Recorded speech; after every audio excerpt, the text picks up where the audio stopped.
நெடுந்தூரம் போனேனோ நாதமுனிகளைப் போலே. சோபகிருத்து வருஷம் ஆனி மாதம் 7ஆம் தேதி புதன்கிழமை பௌர்ணமி திதியில் அனுஷ நட்சத்திரத்தில் கடலூர் மாவட்டம் வீரநாராயணபுரம், அதாவது இன்றைய காட்டுமன்னார் கோயில் என்ற சிற்றூரில் ஈஸ்வர பட்டருக்கு திருக்குமாரராக ரெங்கநாதன் என்ற இயற்பெயருடன் அவதரித்தவர் ஸ்ரீமன் நாதமுனிகள். ஸ்ரீ வைஷ்ணவ சம்பிரதாய ஆச்சாரியர்களில் இவர்தான் முதலானவர். இவர் முனிவர் போன்று யோக மார்க்கத்தில் திகழ்ந்ததால் முனி என்று அழைக்க அதுவே நாளடைவில் நாதமுனியானது. அவர் இங்குள்ள வீரநாராயண பெருமாள் கோவிலில் கைங்கரியம் செய்து வந்தார். ஒரு சமயம் வீரநாராயணபுரத்தில் இருக்கும் மன்னார் என்ற பெருமாளை சேவிக்க சில ஸ்ரீ வைஷ்ணவர்கள் வந்தார்கள்.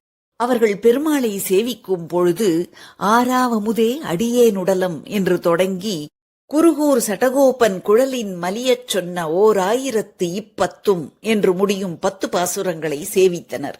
இதை கேட்ட நாதமுனிகள், கடைசியில் 1010 என்று சேவிக்கின்றீர்களே, இந்த பிரபந்தம் முழுவதும் உங்களுக்கு தெரியுமா என்று கேட்டு மற்ற பாசுரங்களையும் சேவிக்குமாறு அவர்களை பிரார்த்திக்க, அவர்கள் எங்களுக்கு இந்த 10 பாசுரம் மட்டுமே தெரியும் என்று கூறிவிட்டார்கள்.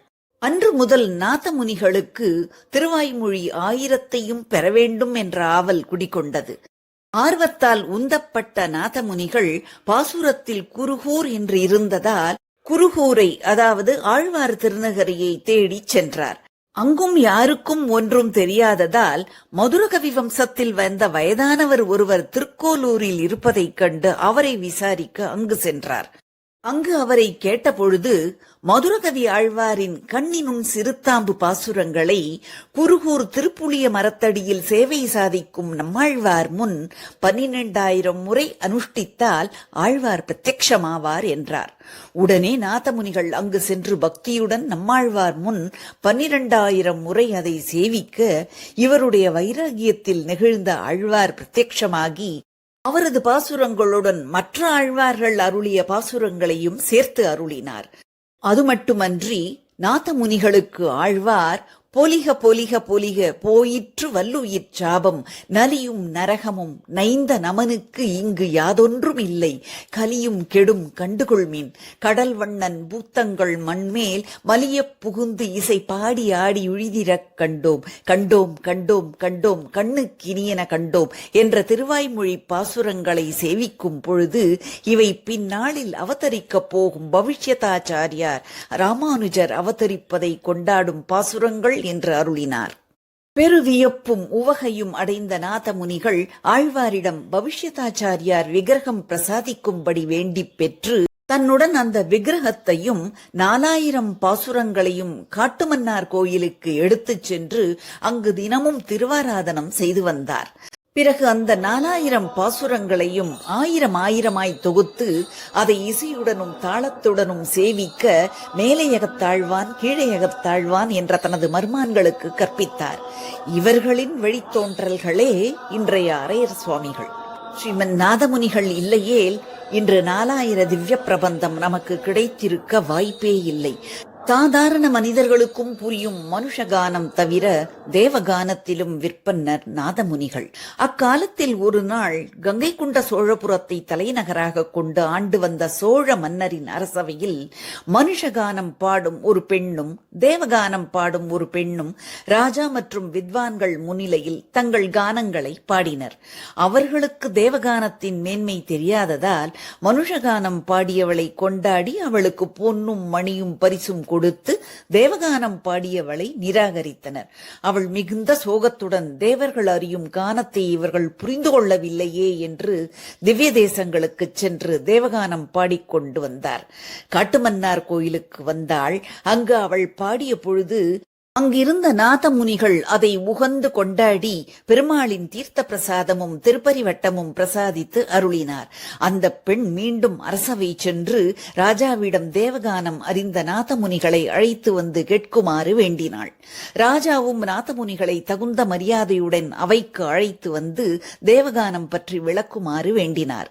நாதமுனிகள் தேவகானத்தின் ஏற்றங்களை எடுத்து உரைத்தும் அதற்கு அந்த அரசன், இதன் மேன்மை உங்களுக்கு தெரியும் என்று நாங்கள் எப்படி அறிவது என்று கேட்டார்.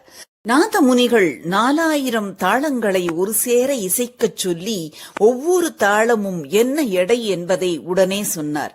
பின்னர் அந்த தாளங்களை எடை போட்டு பார்த்த பொழுது அவை நாதமுனிகள் சொன்னதில் இருந்து கொஞ்சம் கூட குறையாமல் கூடாமல் இருந்ததைக் கண்டு மிக ஆச்சரியப்பட்டனர்.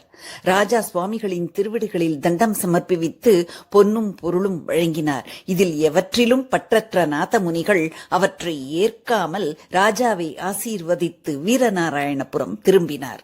ஒருமுறை சோழ ராஜா தானும் ராணிகளுமாய் காட்டுமன்னார் கோயில் சென்று அங்கு ஸ்ரீ மன்னாரை சேவித்துவிட்டு நாதமுனிகள் யோகத்தில் எழுந்தருளியிருப்பதைக் கண்டு ஆச்சரியப்பட்டு சென்றார்.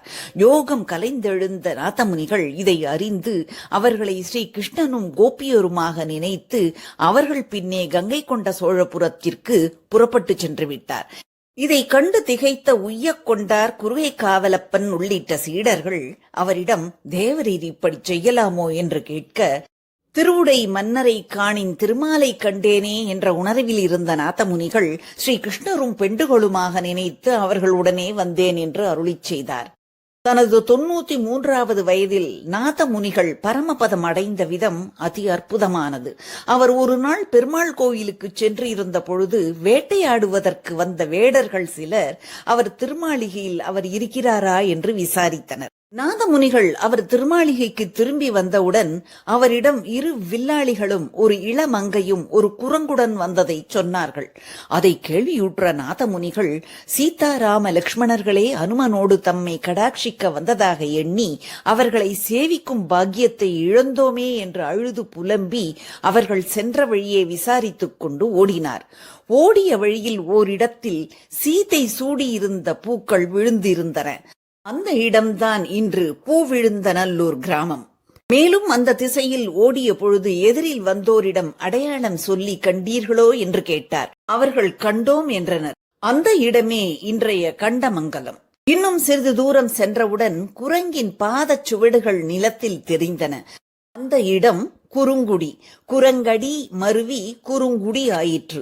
மிக நம்பிக்கையுடன் மேலும் விரைவாக ஓடிய நாதமுனிகளுக்கு ஓரிடத்தில் தூரத்தே 4 மங்கலாக காட்சி கொடுத்து மறைந்து விட்டனர்.